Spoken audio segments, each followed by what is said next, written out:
दोस्तों नमस्कार। जैसा कि अभी हमने राशियों के बारे में समझा, ग्रहों के बारे में समझा कि अगर ग्रह अलग अलग राशि में बैठे हों तो हमारे ऊपर अलग अलग प्रभाव डालते हैं। आइए अब इस चर्चा को थोड़ा और आगे बढ़ाते हैं। ऐसा बहुत कुछ है ज्योतिष में जो हमें समझ के अपनी लाइफ के लिए अपना की पॉइंट वाला ग्रह हमें पकड़ना है। जब तक हम उसे नहीं पकड़ पाएंगे तब तक हम अपने जीवन से संतुष्ट नहीं होंगे, सेटिस्फाई नहीं होंगे, हमें आनंद नहीं आएगा।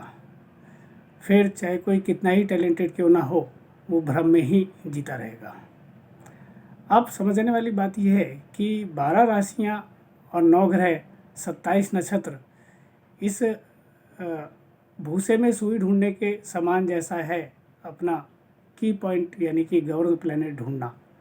लेकिन हम लगातार इसी तरह से चर्चा में रहेंगे तो हमें वो पकड़ में आ जाएगा।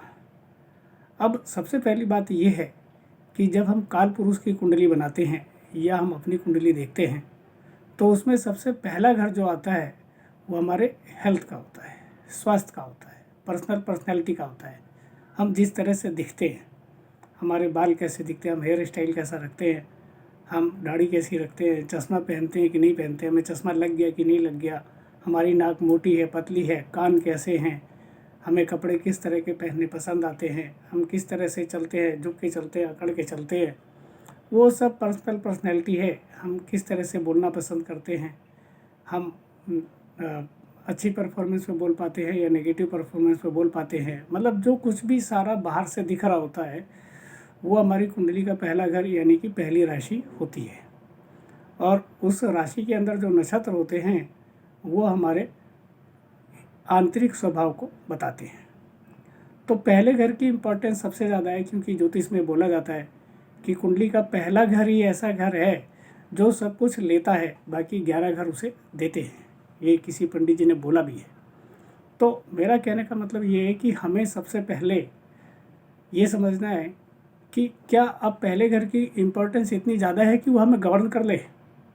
तो इसके लिए मैं आपको एक एग्जांपल दूंगा जिससे कि समझ में आ जाए।